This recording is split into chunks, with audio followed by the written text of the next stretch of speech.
Everything is up and running. I'm going to get back to the screen that I need, and I'm going to get up here, and I'm gonna make love to this mic. That's what I'm going to do. That's how it works. So what is up? Friday Live. I'm here with my man, Greg Smith from the Rise Above podcast. And the first thing I want to say is look at this guy's set. It's like he's done this before. I mean, are you on video all the time or what? Not all the time. Enough. Yeah. So, Greg, look, I know when you get on interviews with other podcasts and stuff like that, they say, hey, just want it to be a conversation. I want it to flow. And all they're doing is masking that they didn't prepare. Okay. And so I'm going to tell you, I did not prepare. So I don't know where we're going with this. All right. Yeah, I was a little, I was like, I don't know where this is going to go. So we'll see. Yeah. But I do have a few notes, man. So look, just in case anybody that is seeing this video is hearing about you for the first time, can you just give us a quick, 30-second Greg Smith elevator pitch? Oh man, that's totally not me. I don't know, I've been an entrepreneur for 11 years, very heavy into network marketing. Just got my podcast started a couple months ago, thanks to you. And I'm a family guy through and through. Got 3 kids, 6, 3, and 1. Things are a little crazy, so I push the kids out. But that's it, man. I'm an entrepreneur. I'm a dad, and I just love life. So here's a big question for me. You said you're an entrepreneur and a dad. Which one comes first? Always a dad. Yeah. I told somebody the other day, working on a big project, and I said, if you really want to tick me off, I said, you get in between my family time. Like you start bugging me during family time when I tell you hey, yesterday was a family day. And so everything's unplugged. I tell my certain business associates hey, don't, I'm not going to reach out to you on this day. Don't reach out to me.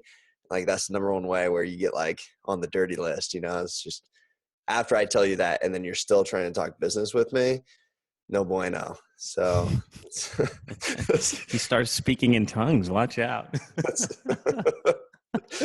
Oh man. So that's it, man. So look, I did write down a couple notes because I will say, maybe I shouldn't say, it might make your head inflate. I'm a fan.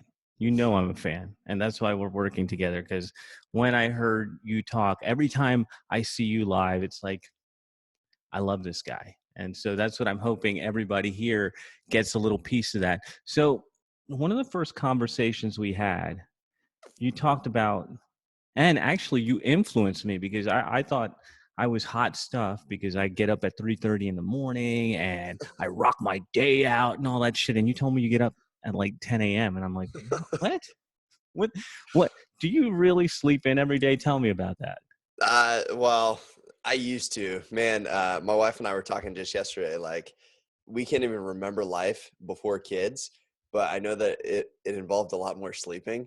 But nowadays, for me, I have always been a late sleeper. Now I don't get to sleep in. Today I was up at 6:45. However, I didn't go to bed till 2, and so I know. So, literally the past couple of weeks I've been running on 5 hours, sometimes 6, thankfully, typically no naps. I used to be a big nap guy, but for me, I've just never been a morning person. I've always been a night owl. And that's when I get things done. That's when my house is quiet. And that's when I can record my podcasts and do my reading and all of those different things. So I would sleep in later if I could without kids these days, but I'm still a night owl. So the time that I'm sleeping has just gotten shortened. Oh, that's what happened. You just gave up on sleep. Damn it, man. So look, I was listening to your show and I kind of did the whole binge listen thing because of course I got a preview of everything. I knew what was coming out. But when I knew that we were doing this live, I started binge listening and I there's so many things that I really dig about it. But I want to talk about hanger space. That little space that you leave for hangers. Tell us that story of how you do the little hanger space in the closet, because that's what we do here. And I thought we were the only people that did this. Yeah. Well, Man, if it goes back to like childhood, I was the messiest kid in the world. Like literally you'd walk in my room and you'd be on 4 inches of just dirty clothes and things like that. Like I was never forced to really be organized. And so, becoming a dad and an entrepreneur, you start to learn like being organized actually helps things move along. And so for the longest time, after being married, actually tomorrow will be 11 years. My wife and I Wow, have been married. congrats. So yeah. And so one of the things when I got married is I started to realize if I don't pick something up, there's only one other person in the house to pick that up. And so it was, you know, um, really disrespectful to her in that sense to think that she's just automatically going to pick it up. And, if she doesn't pick it up out of spite, then we just end up with a bunch of stuff, clustered up. And so our walk-in closet, after we got one, I realized, okay, after I take a shirt off, like this one, I take this shirt off. When I have an empty hanger, we have the spot right in between both of our clothes where those go. And that way, whenever she does the laundry, she comes back in to rehang the clothes, everything's right there. Whereas before it'd be like shirt, hanger, hanger, hanger, shirt, shirt, shirt, another hanger, shirt. And you just never know where the hangers were or the right ones. Cause there's certain hangers for, shirts or pants or all those different things. So we got one spot, it's organized, and it makes things that much quicker. Oh man. So that that really messes everything up. So you're getting up early. You got this hangar space.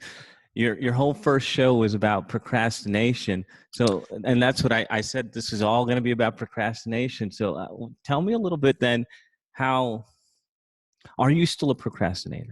100%. Your wife has messaged me, I think 3 times in the past week. I was like, oh Lord. So, yeah, so I am 100% a procrastinator, and I hate even saying I am a procrastinator because it's an affirmation or a declaration.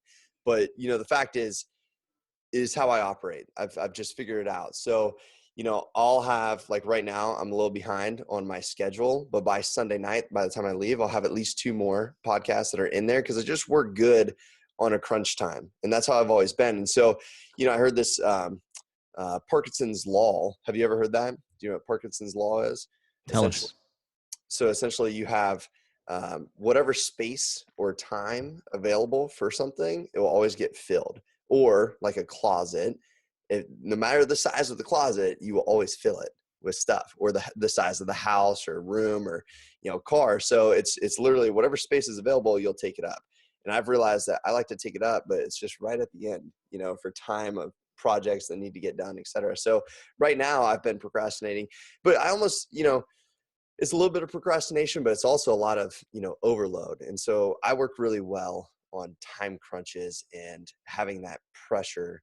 But oftentimes, naturally as humans, I want to avoid pain and I want to procrastinate. And when there's a big project or something to do, and this is how I know something's important, is when I know it's on my to-do list and then I'm finding something else to go do, it means that project is just that much more important.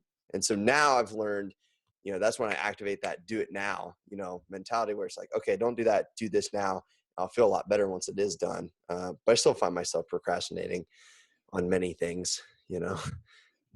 By the way, Cupcake told me you're going to be speaking to Greg. Can you get him off his ass? I got her other email this morning. I'm like, this is perfect. Like, Thank you. Great. Cracking yeah, the whip. exactly.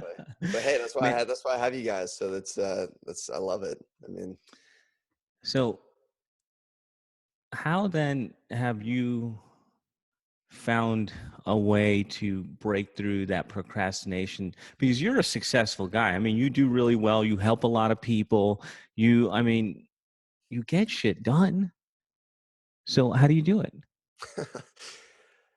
I man, that's a great question. One of the things for me, I'm very introverted, but I'm also extroverted in many ways, and so I like team efforts. I like to have people that rely upon me in terms of like I don't need to be needed, but when I know other people are relying upon me, it motivates me that much more because then it's just not me that suffers from not getting something done.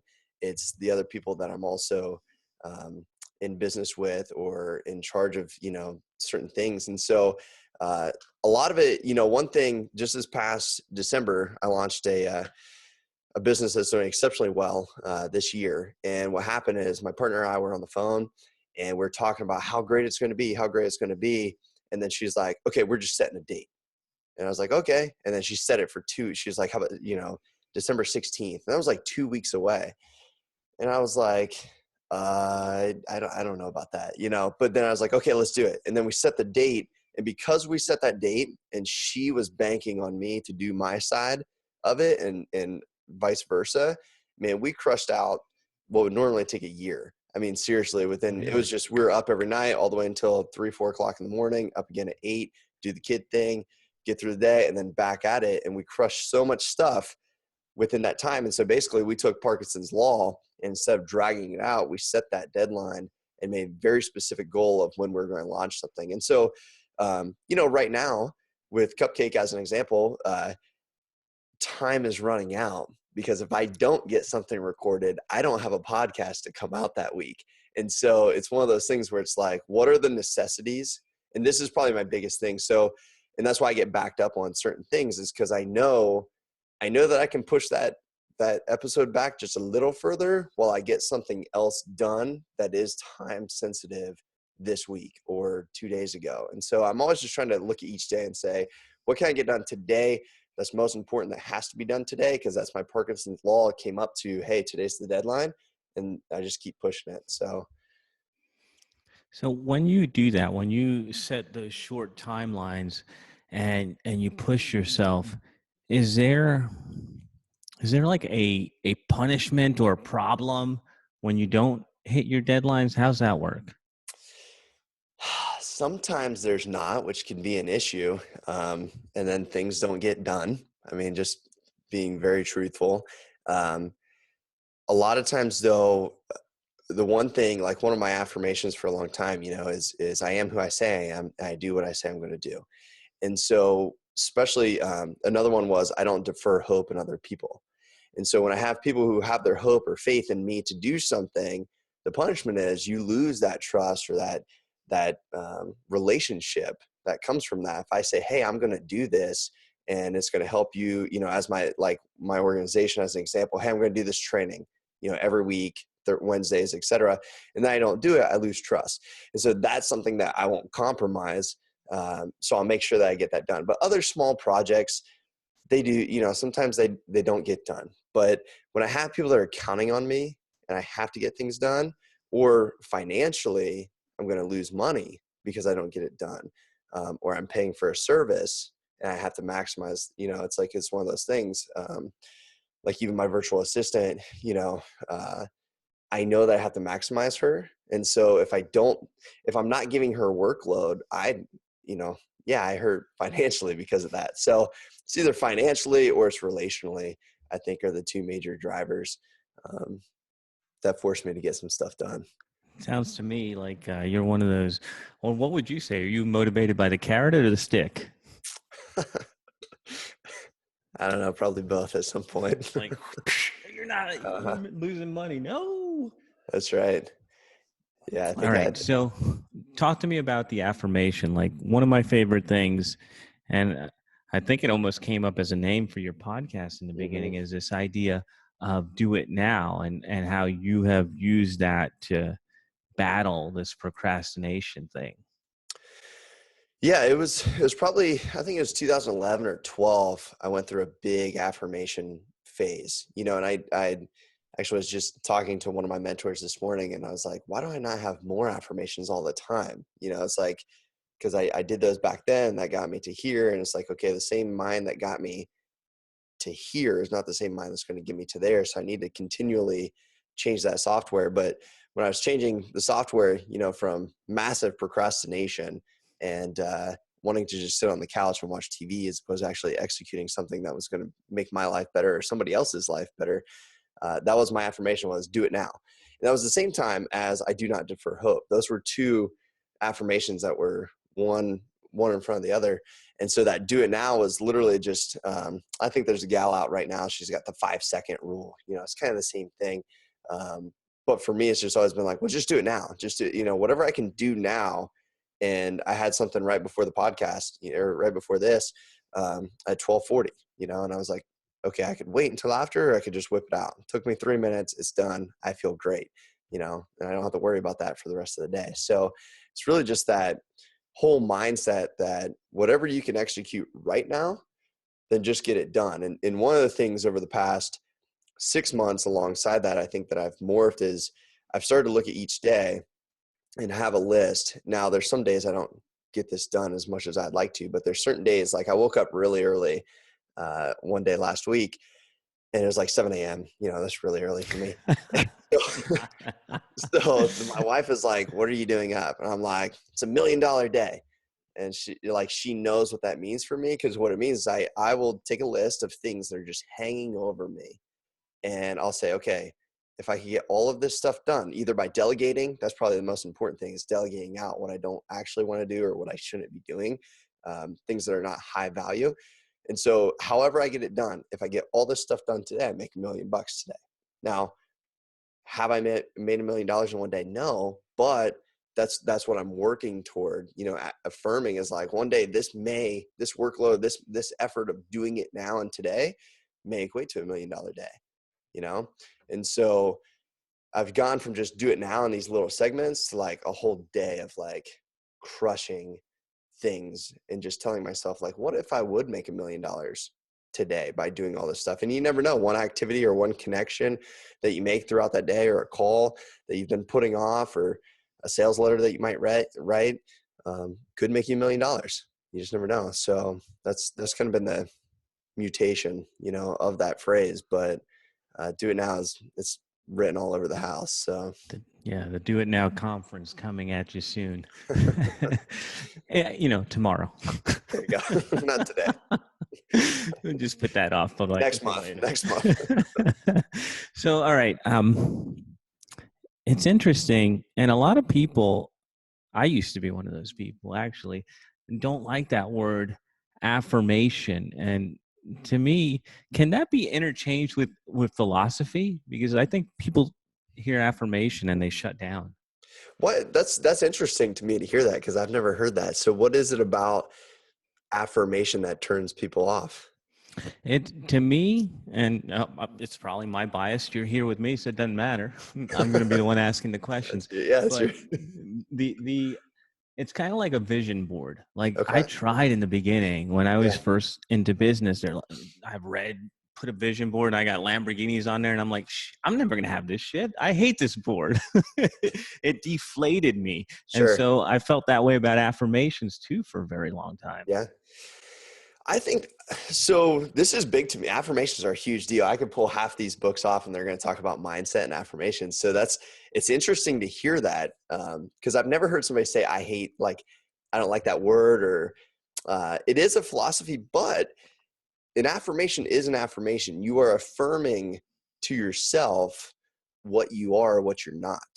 So by saying I am, and at the beginning, that's what I said, is like, I almost hate saying I am a procrastinator, because I'm reaffirming, which is an affirmation, to myself that I'm a procrastinator. And I don't want to be a procrastinator. I mean, nobody wants to be a procrastinator. I mean, if I've learned anything from my first episode, is that is one of the hottest topics that I really didn't know so many people could relate with, is just procrastinating and putting things off. I think a lot of times we put things off because we don't really believe that it's going to yield the result that we really want to, or we just envision so much pain that it's going to take to get through whatever that is, and the carrot isn't as good as what the pain's going to be to get that done. But the affirmation to me, and I pull sheets, man, I've literally rewired my brain. I mean, if you go back to Greg Smith, 12 years ago, you would not have me on here. Like, I was something else. I mean, I'm still something else, but I was something else, back then. So I think it's important to have affirmations. The affirmations, though, I think where people get lost is say, I make $1 million a year. I make $1 million. Like, that's fine, but do you really believe that? And what you're saying with the vision board for yourself, you might have a picture of the Lamborghini, but you didn't really believe that you would actually ever have it. So maybe we need to take that down and go to like a BMW 5 Series, or like something that's more affordable that can step your way up. And it's the same thing with, I did and have written myself checks. I have one right over there where it would say, I make $30,000 a month, you know, and I would write a check to myself for $30,000 a month and I would date it. And when I would reach that, I would tear that check, or I'd just catalog it away and I'd go to 40,000. And so I've always progressively, I think the key to an affirmation when it comes to money or material things is you have to work your way there, because if your mind really doesn't believe that you're going to ever have it or achieve that, then yeah, you're doing more harm than good. But I think where affirmations really come in play, especially I've dealt with this a lot just with people, but specifically women, is telling themselves that they love themselves. Like, I love myself. I'm in love with my body. People enjoy me. Like, I'm a good parent. Like, those are things, because especially as a parent, it's easy to be like, man, I suck today. Like, I wish I didn't snap at my child or get frustrated. And you can start to say those affirmations, like, but it's very important to overcome those with positive things like, I do not defer hope. People enjoy me. I have a great smile. I'm a walking reward for 10,000 people. Like, that's been many of my affirmations throughout years. Did I ever think it'd be 10,000 people? I wasn't really sure. Has it been? Yeah, it's, but I think the key is to have affirmations that just deal with you, what you believe, right? I think that's the key. Like, you're affirming what you believe, right? Your intentions to be, like, my intentions to be is to have deep and loving relationships. A lot of people believe that they can never have good relationships because of past relationships or experiences. And so if they keep relying on that and telling themselves about that, like, I'm not worthy of having a good relationship. Well, you just said, I am blank. And so you're reaffirming to your brain what you are. So I don't know. Hot button right there, boy. Yeah, Hot button. affirmations are, I believe affirmations change your life. If you learn how to do them correctly. I think, I watched The Secret in 2007, when that was hot. And yeah, I mean, you got to put action behind the work, baby. Like, you can't just put a picture and it's magically going to show up, but your brain will start to solve a problem if you put it in front of, your brain enough. It's amazing. So if the problem is you want a Lamborghini, you'll figure out a way to get one. You may go broke doing so, but You'll because have a you might take out, Lamborghini. you might take out a stupid loan doing it. You may not earn it or pay for it, whatever, but I don't know. So I think there's a difference in between vision board and affirmations. Look, I'm into it now, so we're cool. I mean, this right here is an affirmation, what I'm living here. So that's why I brought it up. So let's talk about self-talk, because you talked earlier about programming yourself, and I want to know a little bit about how you reprogrammed yourself and what that process was like.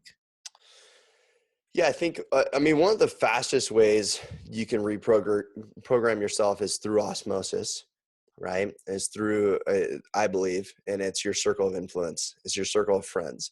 I had somebody reach out just last week and they said, hey, I need to get rid of all my friends.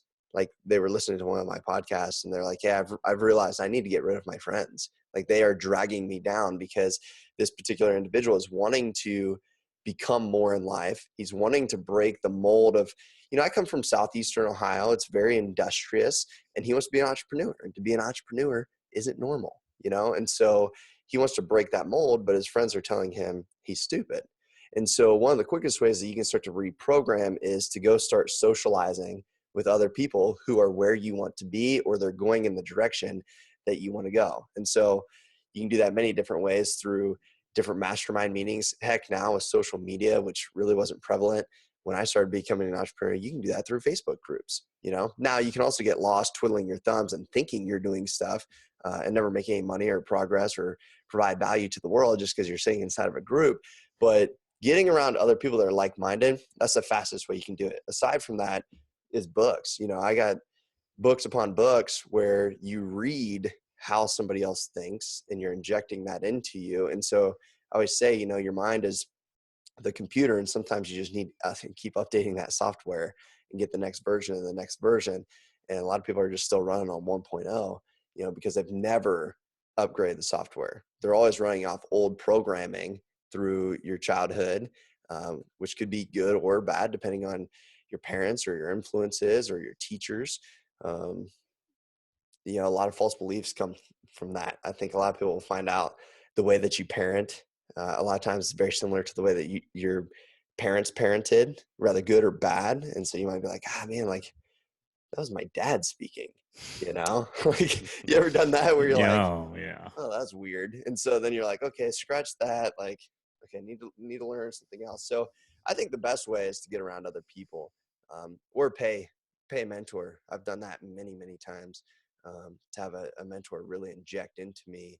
That's why I was actually thinking this morning as I was driving home from an appointment, just about how when you pay somebody as a mentor to mentor you, you're getting, they've already read all these books. They've already taken the courses. They've paid, like, I know you're a part of different groups. And so you're paying to be a part of those groups. And so you've already gone out and you can really help them fast forward, and get to a different place much quicker without them spending as much money or time that you have. And that's a great thing with what we have now with technology and, just Zoom like this to where you can connect and so forth. So anyways, that's, I would say get around other people. That's the first thing. Change your influence. I'm with you. I do not hang out with anybody that I went to high school with. And I get the occasional, oh, what, you're too good for everybody. Oh, you're leaving your friends behind. What do you say about that? Well, that's actually, I think that's one of the next episodes I'm getting ready to do, but I still have, so I have two guys that were really my best friends. I have one best friend that I don't ever talk to. I have another guy that was one of my best friends who told me I'd only ever be a pizza boy for the rest of my life, which is fine. Hey man, I enjoyed architecting the perfect pizza for 7 years of my life. Nothing wrong with that. But it wasn't where I was going to go. So long story short, I think you're like your real friends that just love you for who you are, you can still connect with. And like I have friends that we still connect on our birthdays and just, especially as guys. I mean, a lot of times a guy, you can get back together, after 2-3 years and hang out and it's just like nothing happened. You're just boys. Like, let's just be boys and go do whatever we used to do. But I think who you associate with daily definitely changes. And I think I have friends that just understand that I'm over here and they're over here, but we still love each other as friends because we've, that's just, we're brothers, in a sense, but we have two different pathways in life. And then there's other people that I've just completely disassociated with. And it's for the better, it is what it is. You went this way, I went this way. It's, if we're not on the same track in life and we don't have the same principles and philosophies and belief system, then it just, doesn't make sense. Yeah.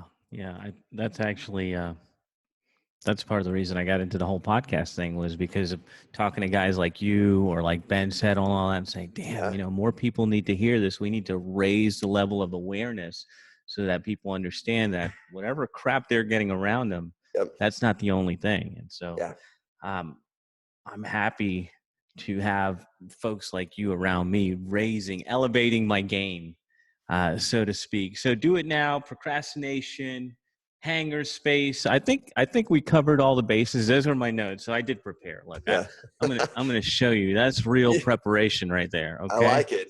I love all your notes. You're a wizard. Yeah. So look, man. I want people to listen to the Rise Above podcast, and I'll share links to that. But where else, if you want them to go somewhere else, where should they go to find you? I don't have a big, I'm like, I say it all the time, leadership in the shadows. So it'd be my personal Facebook page, which is just Craig Smith, or, I guess I've been putting more content out through my Facebook business page, but you can email me at greg@riseabovepodcast.com. That's kind of just been the hub, but I've never had a major online, the podcast, as was like my stepping out of just like, I want to share what I've learned over the past 11 years and just get the message out a little bit more. So the podcast is really, that's my deal right now. That's my outlet. So. Rise Above podcast. Yep. Greg Smith, reprogramming your brain, man. I appreciate you taking the time out to rap with me. Did I miss anything that you wanted to cover? You look down like, I don't know if you have notes there or prepared speech or something. No, I don't actually. I mean, I didn't know any. You were just like, hey, let's hop on, and I always love talking to you. I mean, I was telling somebody just the other day they were trying to pull their thoughts together, and I said, hey, I'll introduce you to Jonathan. He's a wizard, and he really helped me pull my strategy together. So no, I have some other stuff, but it wasn't for this. So Canned no, statement. what's that? Yeah. No, I knew it would be good, and I knew we would touch all the bases here. Rise Above Podcast, Greg Smith. Thank you, brother, for being here. Awesome. My pleasure. Thank you. All right, let's end that.